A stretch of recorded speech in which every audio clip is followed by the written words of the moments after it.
Welcome. Thanks for joining us today. My name is Kapono Siati, Executive Director of What School Could Be, joined by my co-host, Susanna Johnson. Susanna, nice to see you. Hello, nice to see you too. This is such an exciting night. It is. I'm going to jump right in, and I'm going to do a really short introduction of what we're talking about today and who's with us. And then I think we're going to go back to kind of an old school way we did this and ask them to do a quick introduction of themselves. I am really excited to be joined by David Gerber, Head of Sustainability at Fairgreen International School, Dr. Benjamin Freud, Head of Upper School at Green School Bali, and Buffy Cushman-Patz, Executive Director and Founder of SEEQS, the School for Examining Essential Questions of Sustainability. Welcome all. Thanks for being here. Appreciate it. Thank you. Yeah, thanks for having me. Our topic today is sustainability for deeper learning. And when Susanna and I were talking about setting up this conversation, we were really excited about thinking about the theme of sustainability, thinking about the vein of sustainability, thinking about the existential threat/opportunity of sustainability, well, the opportunity of sustainability and the threat of not being sustainable that's out there, and how all of that really is one of the most powerful tools that we've seen in What School Could Be to support deeper learning, learning that is profound, powerful, and supports students driving their own learning and real world application of learning. And so that's really what our conversation is about today. Towards that end, David, can I start with you? Could you just give us a quick introduction of maybe the question is, David, who are you as an educator? Tell us a little bit about what brought you to this point as an educator. Great. Again, thanks for having us on. I'm really looking forward to the chat. My name is Dave Gerber. I'm the Head of Sustainability at Fairgreen. I think the whole idea of sustainability and education started for me back in university.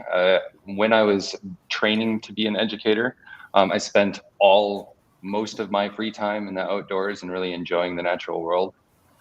And then as I'm going through my journey as an educator, I'm starting to notice more and more that there's limited access for our students to the natural world. And kind of like, I'm sure we're going to really dig into it, but when students do have that access, it causes curiosity, it causes questions, and it brings up this natural inquiry process that when you kind of really dig into it,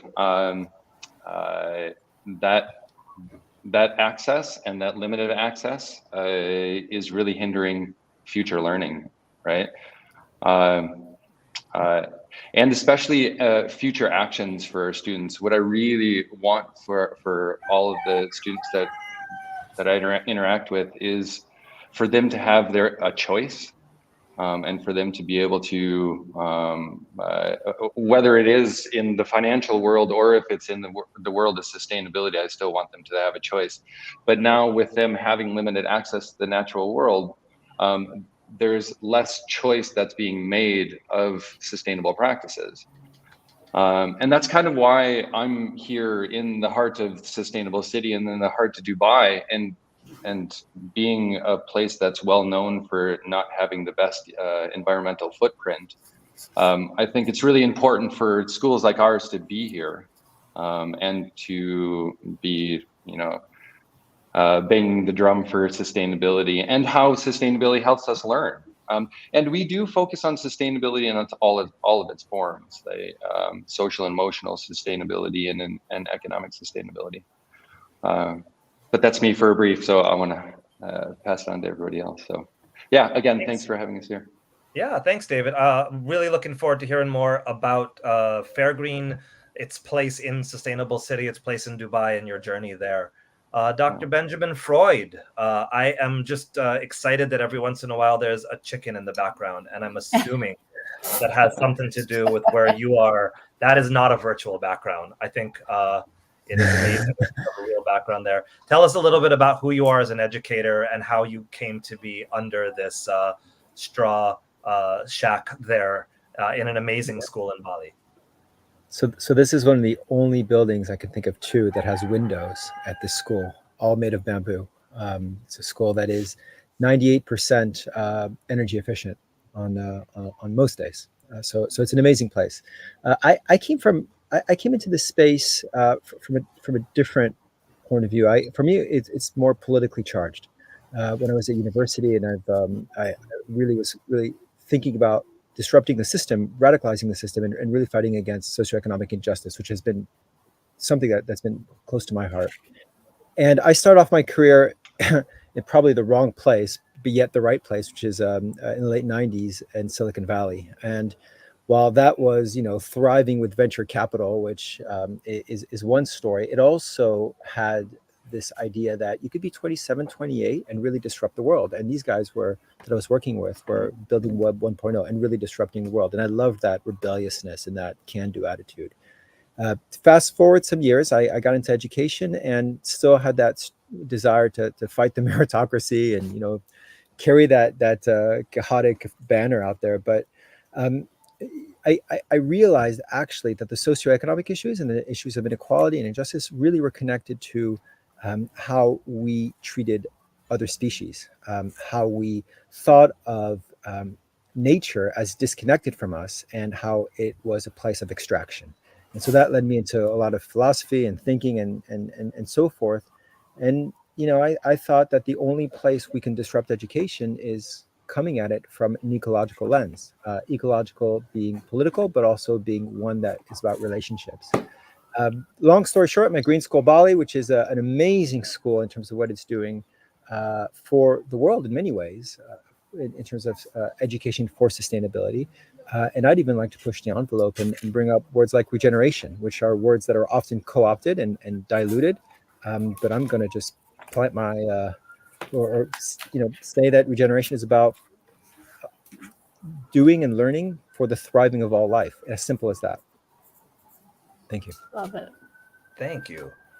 Buffy, you and I have known each other for a while. We were both co-school leaders here in Hawaii. So I know your story quite well, and I don't want to assume that other people do, because I just feel like everybody knows you, but that's because I do. Share a little bit about your educational journey, founding a school from scratch, and where you are now as an educator. Sure.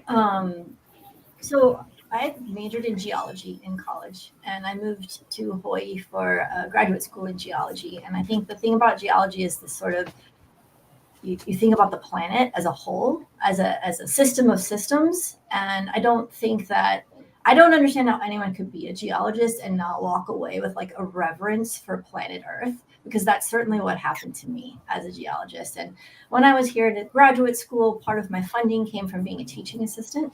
And semester after semester, I found that I was spending 90% of my time on teaching and only 10% on the research. And after enough years of that, I just acknowledged, apparently, I'm meant to be an educator. This is what I love spending my time and my energy on. And I got great feedback of my teaching. So I got a master's instead of a PhD and transitioned into the world of education.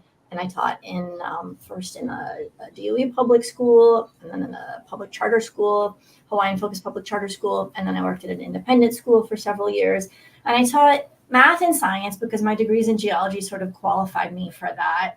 And I loved it, but I also felt super frustrated by the limitations of like, I'm teaching algebra, teaching chemistry or teaching physics. These are the things I'm teaching. Whereas geology by nature is an interdisciplinary science. And also all the really good stuff is actually about the real world application, not, periodic table matters. It really does.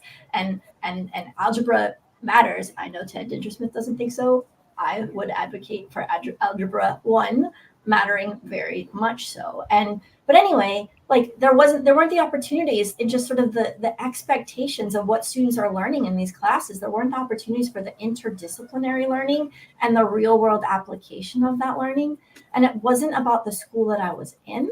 It was about all schools. And I looked around and I tried for a little bit thinking, the change happens at the policy level. So I went for a year to Washington, D.C., and I did a fellowship there working for a federal science agency, and realized that almost immediately that change does not happen at the policy level, meaningful change. Also that I did not belong in a cubicle was not the life for me. I belonged in a school. And so I decided while I was already on the continent to apply for a school leadership program, where I could kind of consider building out the ideas of a school. I'm giving the short version here. There's a much longer version that Josh is alluding to in the chat. But basically wrote the charter for SEEQS and kind of built out the interdisciplinary learning and the sustainability focus in the name of the school. And I can talk a lot more about what we do in our school, of course, and that component as well. But that's sort of me as an educator. I became the de facto school leader because I'm the founder. I didn't actually ever have any dream of being a school principal. I still don't dream of it. But yeah. I'll stop there for now. Awesome. Thanks, Buffy. I'm going to turn it over to Susanna to get into the discussion of this, but I just want to welcome everybody who's joining us live on Facebook, joining us live on YouTube. And if you have questions and you want to interact, you can put it in the comments, and we will read the comments and try to get to them as we can. But Susanna, we were thinking, and we had at least an entry point question to start the discussion.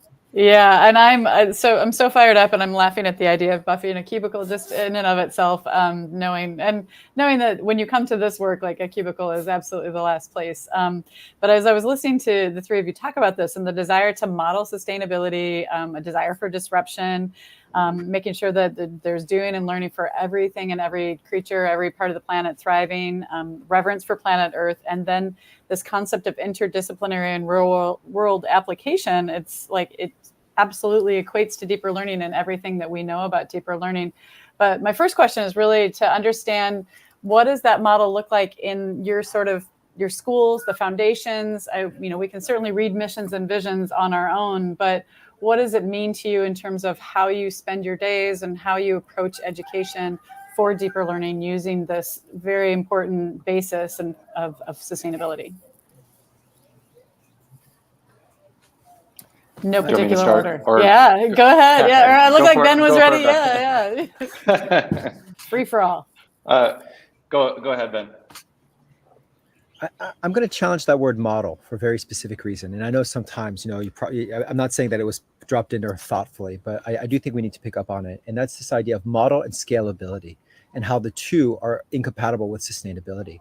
Because sustainability there's kind of these requirements of things that we might do and these structures. And we want to not harm the planet. We want to let other lives thrive. But there's also these obligations, and these obligations to place in context. And none of this can exist without our connection to context and place and culture. So that's why the model is an issue, as well as scalability, because it means we can replicate it. But that's very machine-oriented rather than life-oriented, because no two life forms are the same. And here at Green School Bali, we really do work with local culture, local people. We only teach one language, and that's Bahasa Indonesia. We have ceremonies on Thursdays. We wear, and this is government mandated, it's not from us, but a lot of us wear the formal dress, the formal Balinese dress. And what we do is, because we're in the jungle, we are in the jungle. we walk in the jungle and the paths, and we connect with life forms and the animals, with everything that's around us. And we're very lucky for that. And I know that in certain urban settings that might not be the same, but we're always nature. And so what we do from a program point of view, just to quicken my response, is we really open up to learners being able to, we don't even call them pathways anymore, because those are already things that are designed by other people, but they're meanderings.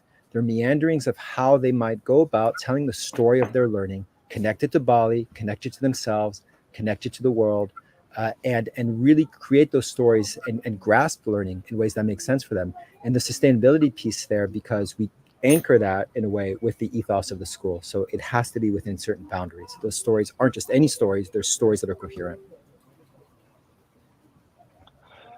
Yeah, if I can work off of what Ben said too, is that I 100% agree. And if you look at the context for the 3 schools that you have on the panel, I think Dubai, at least from what I understand, is a completely different context. Yet we're still working on that same concept of sustainability.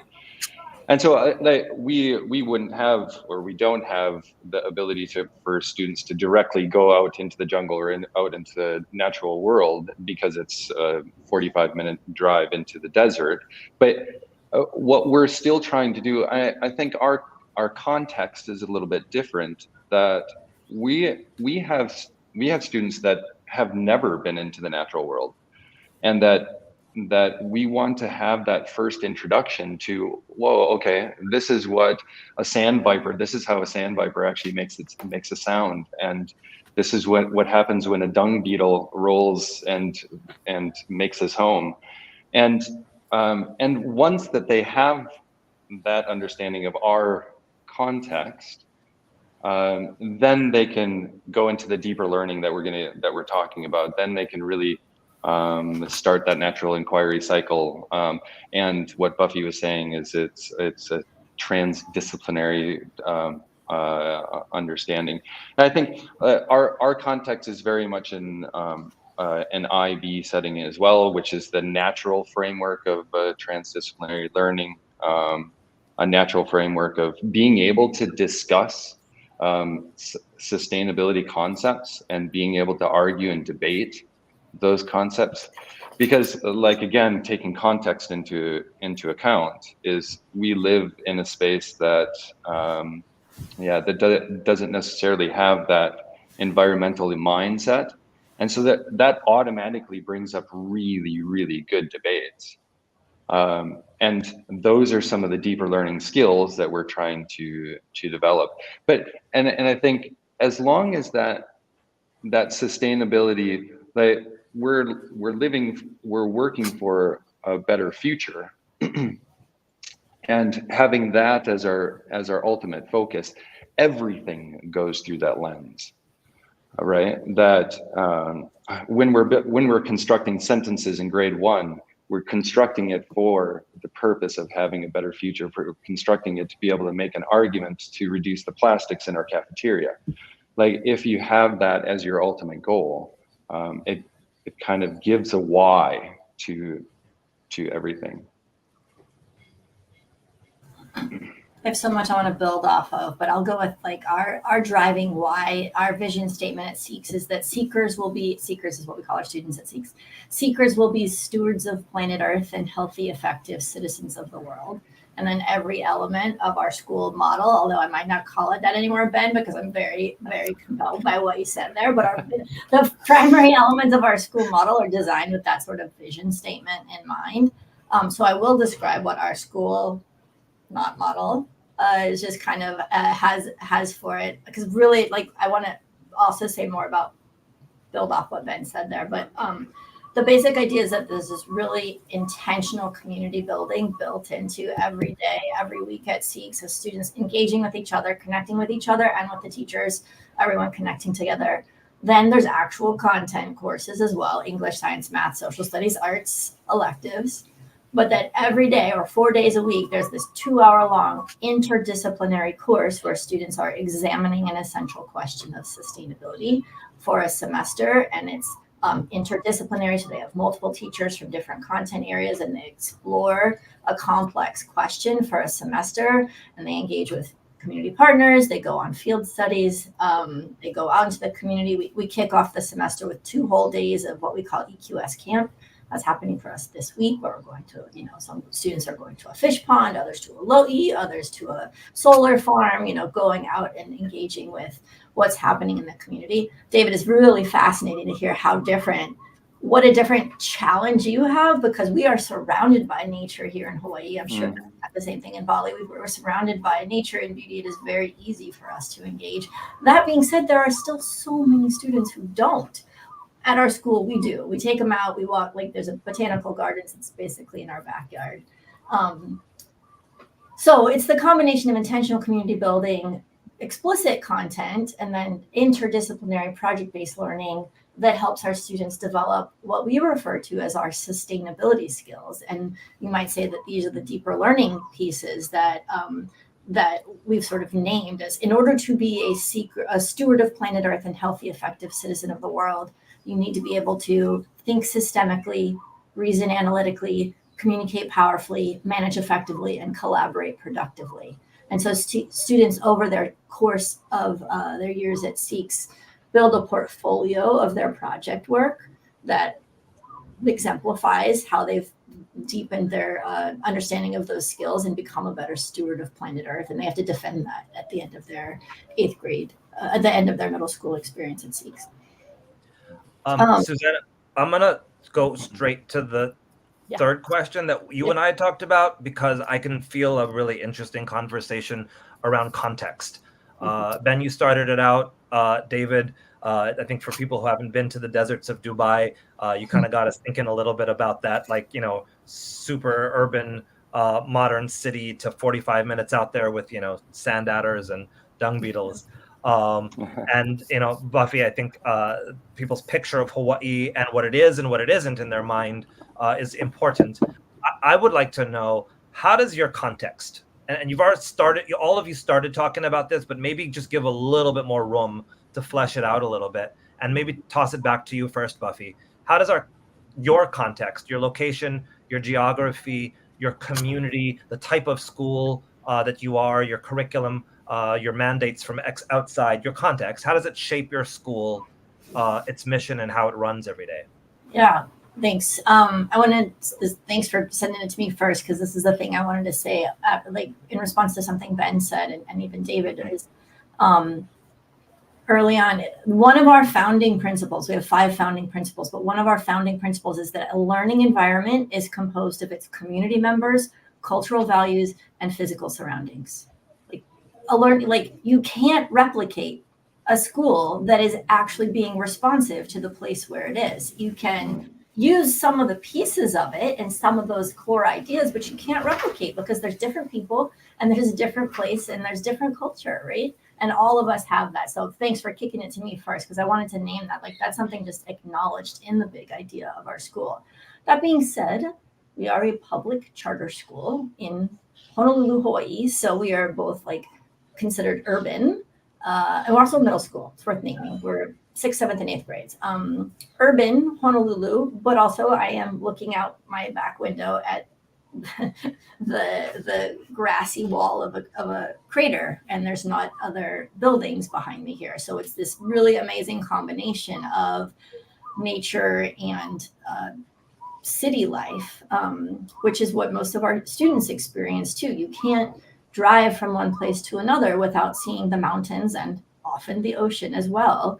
And so it's present for us, which makes it, I think, you can't ignore climate change. You can't ignore climate change in Hawaii. It's present for us. We can see it. We can see sea level rise. We can see impacts of our actions on each other. So I think that's one of the things that, I could say lots about being a charter school and all those things, but I'm going to focus on the sustainability pieces here and being in Hawaii. And I think that we really have an opportunity, because everyone's conscious of nature, or most people have a consciousness of nature around us, and maybe just need a little bit of explicit engagement with it, and explicit opportunity to really think deeply about what we can do here. The other thing is we operate in a finite community. We are on an island. There are edges.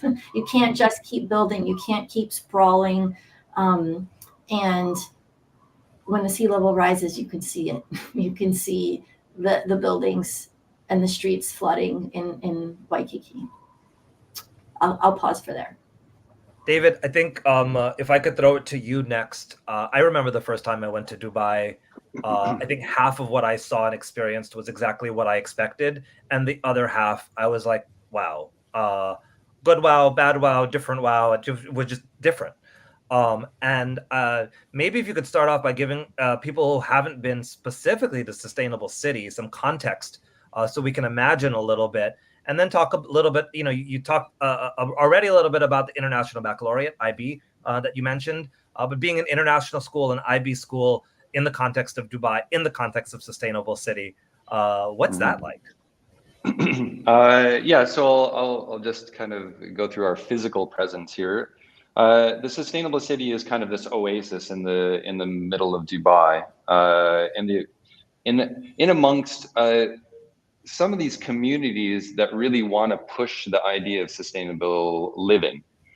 So the sustainable city is mixed up of residents and businesses, and then schools and religious areas that are in the community.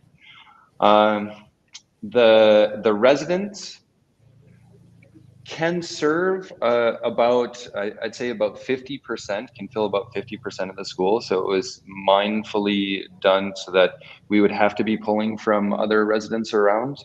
And they wanted to make sure that it wasn't just a sustainable city school, and that we did get a good mix of students from all over Dubai.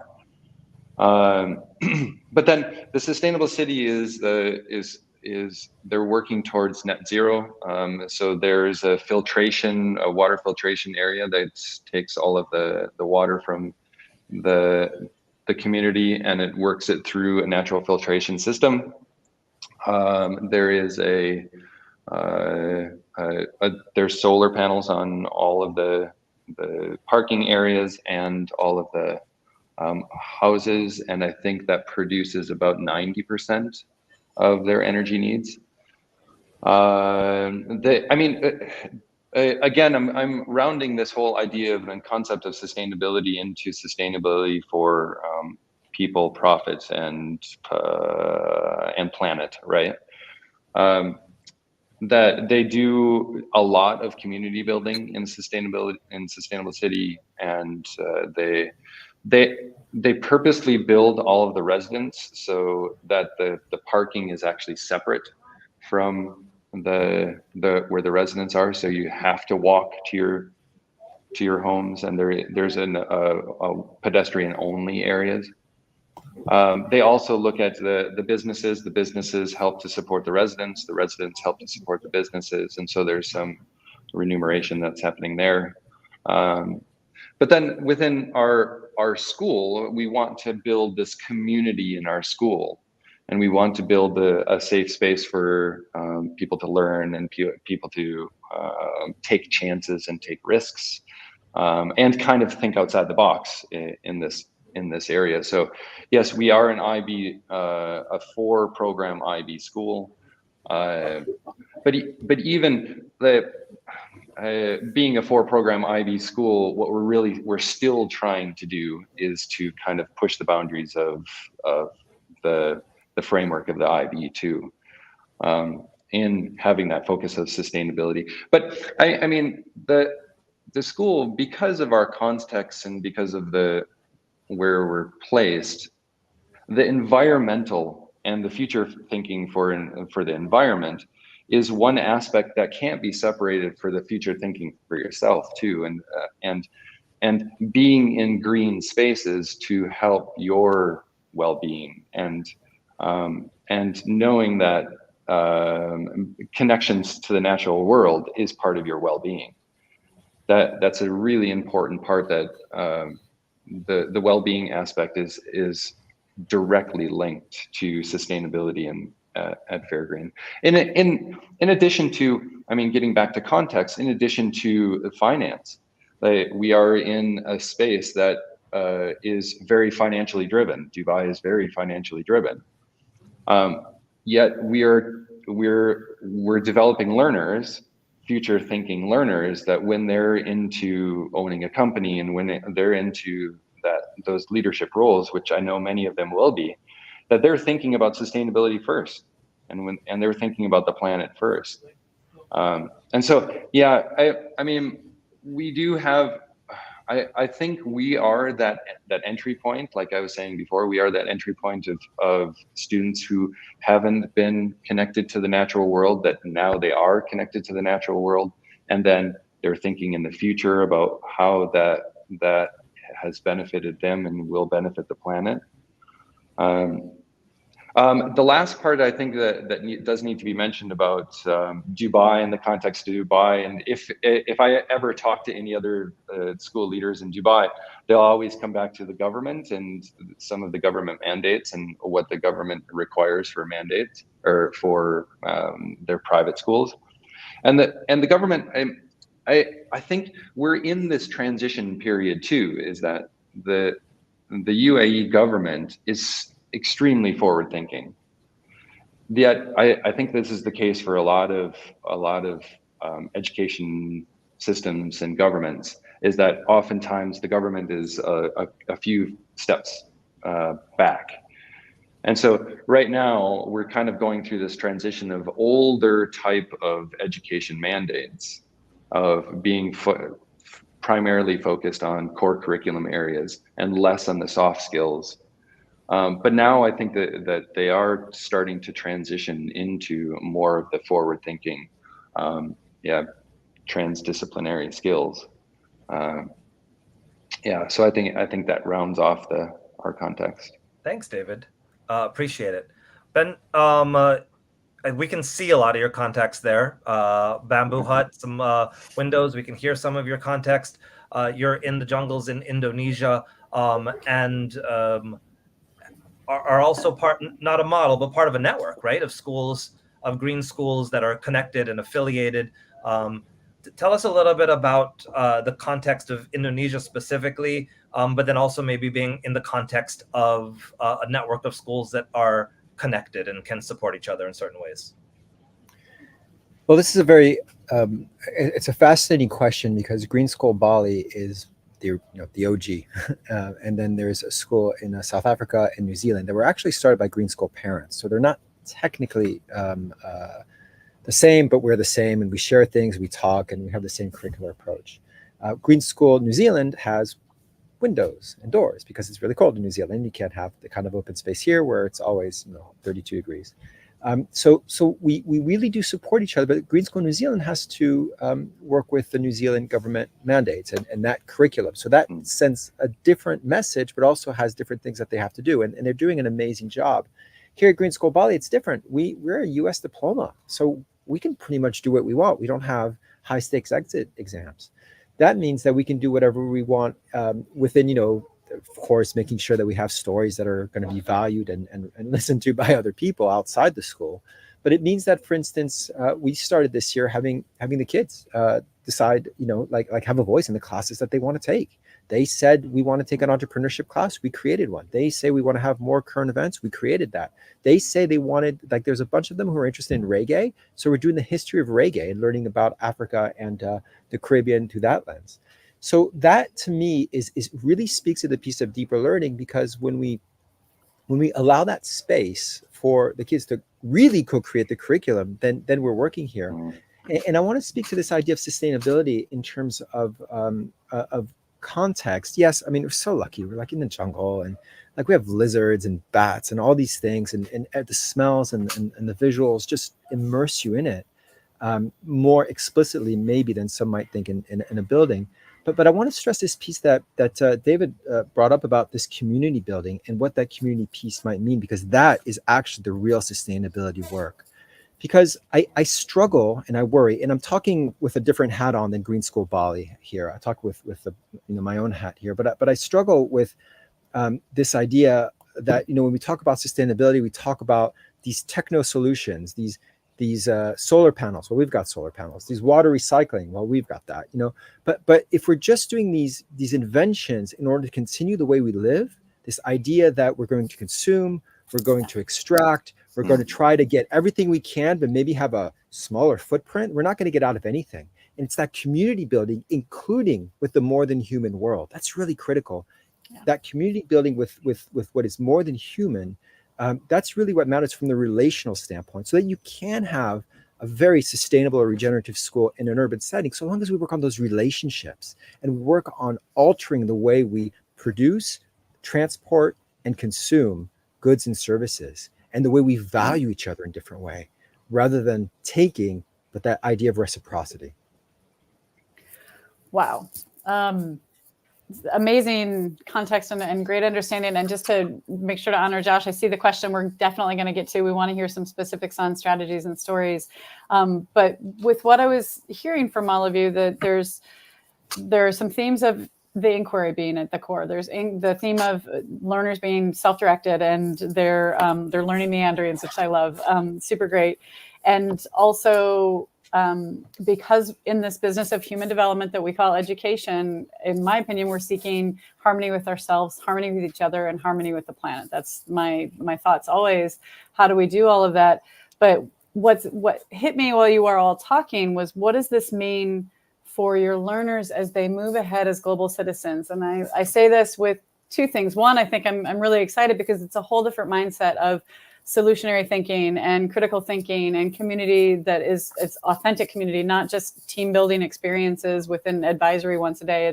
It's a core of what all of you do, not just within your schools, but the community around you too. So I'm excited about that, but then I'm also a little worried that the learners that have this are going to feel even more of that existential dread that all of us feel all the time. How do you balance hope? How do you balance the emotional piece of it? And also, what are some of the outcomes? What are you seeing from some of your learners as they move through your spaces and out of your spaces into the world? That's the big question, isn't it? Eco-anxiety. It's a massive one. And, you know, we are always sheltered from these stories, because at the end of the day, I'm just going to put it out there, sustainability in many ways is a global north problem. It's a global north problem because we can think about this, but when people are hungry, like let's just think about, you know, some of the immediate needs that they might have. So let's acknowledge that. We try to have a culture where we try to focus on the little things and the little steps and the little moments and those opportunities that we have to work within our area of existence, really, or of becomings. I know one student, one learner, I should call them learners, I still have this bad habit. One learner, he's really interested in diving. Again, a wonderful hobby experience. I don't know what he does that he's lucky to do, but he also does coral reef restoration. Now, the way you do coral reefs is very simple. You put it on a structure and you zip it with zip ties, and then they grow, and that's it. But the problem is, if you have plastic zip ties, that puts plastic in the ocean. So he developed on his own these biodegradable zip ties. So by the time the coral attaches itself, they just biodegrade. That's his contribution, that little contribution. And if he could flow with that, and everybody does everything, then I keep saying it's a ripple that becomes a wave that becomes a tsunami. And that's how I feel that we could respond to eco-anxiety, but just doing those little things every day and valuing those. Yeah, I'll say that the advantage that we all have as educators is we work with young people. And I don't think that, like, young people have this sort of resilience that comes with their age, and particularly in middle school, I'd say, like, we're exposing them to so many complex and challenging issues, but they're still 11 and 12 years old and like living in that world of like, hey, they're cute, you know, that kind of thing. And it's awesome. And so it's what I love about middle school, is that sort of like dichotomy of the two minds. But what it means is that they can learn about complicated things and still feel hopeful about the world. I really see a lot of hope from our students, and empowerment. Like, honestly, what I think of our job is empowering them, giving them skills and tools that they can use that can actually help them come up with solutions like Ben just described, and come up with, for us, what I've really seen a shift in is our students' understanding of systems, understanding of the complex systems of the world that we operate within, that I think most kids don't come out of school with. But our kids' understanding of systems seems to give them a lot of empathy for the world around them and the communities that we function within. And I don't know, somehow it seems to protect them a little from the eco-anxiety. I think because they understand, you know, I think if you go in with this, I think Ben called it global north, with this sort of like mindset of like, we're doing bad things, those people are doing bad things, you know, and you're not really thinking about the human beings in all of the different complexities, then it can be really easy to kind of be like, oh my God, I don't know. And that's a train of thought that I've not said out loud before. So I'm just kind of trying it out, but I'll just end there and say, I'm glad to work with young people. It's how I alleviate my own eco anxiety. I want to go back up. Oh, David, I want to get you, and then I want to go back up to a question that Josh asked earlier. So, yeah, a good friend's daughter just started a degree in sustainability anxiety and a psychology degree in sustainability anxiety. So it's real, right? And I would kind of echo what Buffy's saying too, is that there is this aspect of resilience in our students, but I think to add on to that, and maybe bits and pieces are cutting in and out. What I would add on to that is that because the school has developed this expectations for action, because we want to teach you about the challenges that you have for the future, but we also expect you to do something about it, and we can help you in doing something about it. And we can teach you the skills and doing something about it. And we can teach you the systems thinking to be able to do something about it. And as long as that they're well equipped, I think that anxiety decreases. And that's a big part of that the whole framework that we're teaching is that we'll teach you about all of the materials in a grade 1 unit. We teach the students about plastics and all of the different types of plastics that are out there, and what are the ones that do biodegrade and what are the ones that don't, and then you have the choice of purchasing some plastics and being a consumer of them, but then you also have the choice of what are the things that you see out in the community and in your immediate community that you can actually do something about. Once that they do have that agency to be able to make an impact on their community, I think that lowers some of that anxiety, and it yeah, and it helps. But I do 100% agree is that the whole aspect of core curriculum areas in that aren't systems thinking, like Buffy was saying, that whole there are the green competencies, green dispositions that we're starting to incorporate kind of above and beyond the IB framework. But they're the dispositions that all students really need to be able to have in order to think sustainability and to have and be able to put into whatever goals that they have. Ben, you gave a great example. Whatever goals that they have to be able to go through have these dispositions to be able to put them into reality.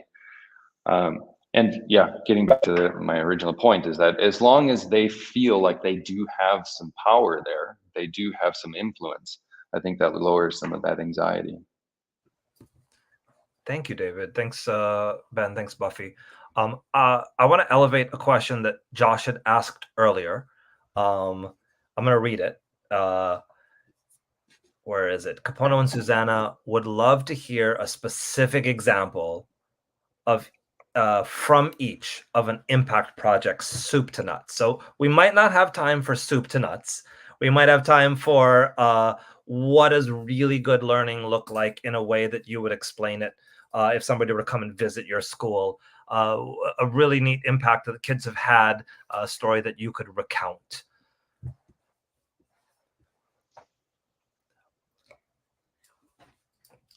Buffy, you've been at your school longest, so as the foundress, and I think you have the longest tenure of these three of them here. So I'm gonna put you on the spot and ask you to start. Oh, sure, I can do that. Although Josh has probably heard all my stories at this point. I I don't think his question was. I think it's probably for everyone. I will. I don't exactly know how to do soup to nuts, but I'll talk about nuts. Is the nut? Do you end with nuts? Like when Ben was describing the Coral Reef Project, it made me think of early, like in our second or third year, we had an essential question that was, what is the value of plastic? And one of the teachers, and that was a math teacher, and she really taught the students a lot about sort of, infographics and taking information and making it really like understandable by folks. And some students did some infographics and research on the use of straws. I think they saw a video with the turtle in the ocean with a straw through its nose, or one of those sort of graphic things, and it made them really feel passionate. This honestly is this. I'm dating us because like now straws are so not necessarily expected, but at the time everybody was getting straw every time they went. They went and they gave a presentation to CPK, a popular restaurant chain in Hawaii. They gave a presentation to the management of CPK. These are 12-year-olds, and convince them to start asking folks if they wanted a straw rather than automatically giving folks a straw. So that's not the soup to nuts, but that's the end game and sort of what, the learning and the advocacy and the end product along the way. And we had that semester, students in that course went and advocated at various businesses around town and advocated for change in such a way with infographics related to plastic use.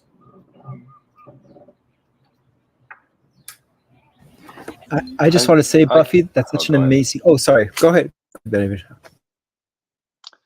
Oh, thanks. Sorry. I don't. Yeah, I'm having a difficult time with the soup to nuts analogy, but maybe this is a decent example. Is that in any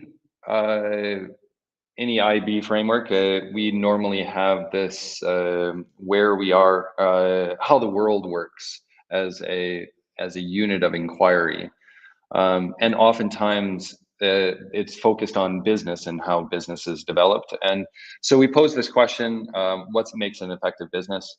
And discuss it with the students, and oftentimes they go through this inquiry of developing an effective business on their own. But in this one particular year, so this was like 3 years ago, and a group of students had noticed that we had these hydroponics towers that were just kind of displayed around the school, not really having any real effect on the school. And they said, well, why don't we start growing some greens in some basil in the hydroponics gardens, and maybe we can use that as an effective business. So they started, so with the support of some of the teachers, they started a business selling basil. They ended up getting some of the grade 1s, 2s, and 3s to do some free labor, and then at the end of the year, then they went away and they made their own effective business. So they had this little model as a group, as a whole grade 4 class. They were able to do that, and then take whatever they learned from that model and apply it to their own business. I mean, from that, it's carried on for the last 3 or 4 years. So I wouldn't say that it is a finite inquiry either, because now we have grade 11s that are part of our career-related program that are helping to. Now we're removing all the teachers from it and putting in our grade 11 students to help to drive the business aspect of it and kind of more of the strategic systems thinking of it. And yeah, hopefully it'll grow. I think our jobs maybe now as the adults in the room would be more towards, sparking ideas and saying, oh, well, now we have a beekeepers society that's right outside of us. Would you be interested in making some honey? And there is our environmental council has started to make bokashi bran and homemade bokashi bran as part of as a recycling for our coffee grounds that are in our cafeteria. So all of this, once that we had this framework of here is a business that helps to as sustainably focused, and as part of an inquiry from soup, it continues to evolve as the students, as more students know that this framework is there. I just want to acknowledge Buffy's story. I think that's absolutely wonderful to have that, and that really is measurable impact quantitatively, but also qualitatively, and I think that's tremendous. And this idea of impact, I think, and Capona, you and I have talked about this before. This idea that really impact or contribution is really the only thing that matters, because everything else is just kind of just there. But unless you do something with it, unless it makes the world better, and you can measure that again qualitatively, quantitatively, post-qualitatively, it really just sits there. We've got lots of stories here, but I'll tell you my favorite because it's coming up on lunchtime, and that is the Green Warung. Now, warung in Bahasa Indonesia means like little restaurant, little local restaurant. And this is soups to nuts over 3 years. So we're talking about middle school, and this is in grade 6. They learn about seeds, and they go plant a garden, and they take care of the garden and learn all about that process. In grade 7, they learn about animals, and they take care of those chickens that you were hearing and other animals. And learn about how animal the meat industry also impacts, and how most of the soy actually goes to feed animals. And then in grade 8, they open a business called a Green Warung that is just over there, and that serves food. And they have 4 different little businesses with I don't know, maybe 12 kids in each of them, and they all have roles: general manager, head of HR, head of operations, head of finance, chef, and so forth. And they run this real business with food that could only be sourced within a middle schooler's bike ride away in resources. So everything is locally sourced, but also it has to be organic. So even if you can go to the local supermarket, you actually can't buy those things because they're not locally made. They try to get out of that. And also it has to be organic. So the eggs are all organic. The milk is organic if they even use milk. And so this is a soup to nuts piece. And the impact here is simply the fact that, first of all, they learn how to cook, they learn how to manage the business, they actually have a P&L, all of these things of how we adults are. And then I think of David Perkins about making it the whole game just at their level.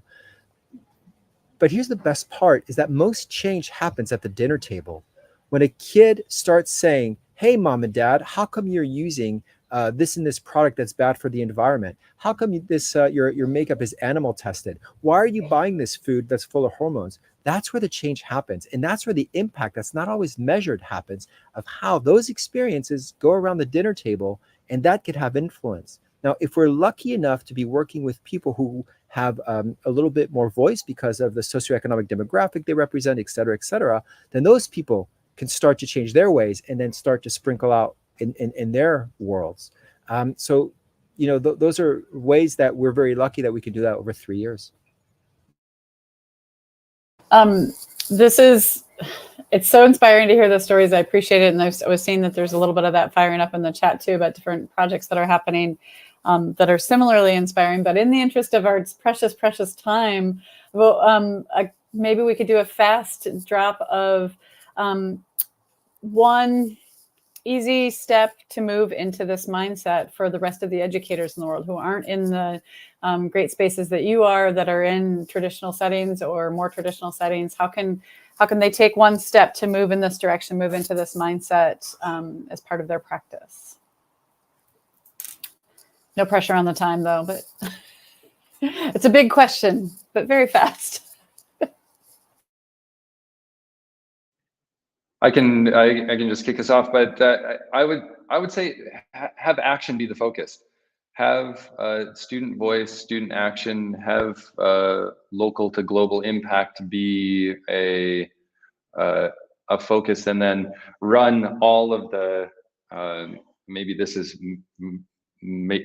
oversimplifying a very complicated process, but have all of the backwards planning going through and something that has a local impact. I'll keep it very brief. I'm going to riff on that contribution, having really that compass, asking how does this contribute to the thriving of all life? And even if we're looking at a traditional textbook and X subject, we could still approach it with that compass. And if it doesn't contribute to the thriving of all life, then we need to question why. Sometimes we might get it wrong, sometimes it actually does, but we need to really think about our place within and how we interact with that particular piece of learning. I don't have an easy answer. I don't have a simple, short answer. I feel overwhelmed by it, honestly. And I know that's not helpful. Sorry. But I would say I'm inspired by what both David and Ben just said, and I'll say, know your why, and make sure that your why is connected to more than you, more than yourself, and like the community that you're a part of. And think about what that community really is, more broadly than just the people in your house or in your classroom. And I think that knowing your why, you always can then work backwards from there. And for me, for us at SEEQS, it's stewards of planet Earth and healthy, effective citizens of the world. We are trying to help students develop into that, and everything is built from that. But that might not be everyone's why, but hopefully your why is both about like yourself and yourself in community. In a second, we'll come back and I will close us out. Thank our three participants, our experts, as well as my co-host. But before that, some quick updates and plugs for you to join us for some next experiences. First off, February 20th, we have another big thing with our partners in Wyoming. If you were interested in this conversation about systems, that's going to be really interesting. We're going to be talking about education systems statewide and how state systems can be changed when government, nonprofit, and schools work together. It's going to be a really interesting conversation coming up. Another thing I'd like to invite everybody to is the What School Could Be 2 Revolution Spalding Masters in Education. It is a learner-centered program that is full competency-based. As a learner, as an adult learner, a professional learner, the Masters in Education it's a 17-month program. It's online. It's fully accredited. And it is a really amazing experience where we as learners get to experience what competency-based education looks like firsthand by learning through a competency-based approach. We have a cohort coming up in August. You can find more information at whatschoolcouldbe.org. And finally, just a plug to join the What School Could Be community. Visit community.whatschoolcouldbe.org or just whatschoolcouldbe.org. Join our digital community, join in the conversation, and connect with like-minded people, including the three people who were our amazing guests today. On that note, I will come back. And first off, Susanna, thanks for co-hosting with me. It is always really fun to have you as a thought partner. Benjamin Freud, head of upper school at Green School Bali, really grateful. I think, 11 o'clock in the morning there, something like that. Thank you. Middle of your day. We appreciate you coming and joining us here. David Gerber, head of sustainability at Fairgreen International School, Dubai. I think for you, it is, what it is over there, 8 o'clock in the morning, 9 o'clock in the morning, almost in Dubai. Thank you for joining us. 8 o'clock, yeah. 8 o'clock. And Buffy Cushman-Patz, Executive Director and founder of SEEQS, the School for Examining Essential Questions of Sustainability, public charter school in Honolulu, Hawaii. Check out the SEEQS Hub as well online if you'd like more information and more learning. I know that SEEQS is actually sharing a lot of the resources and knowledge that they've gained over the past, 10 plus years in existence. Thanks for joining us. Thanks for joining What School Could Be community, and we'll see you again shortly. Thank you, everybody.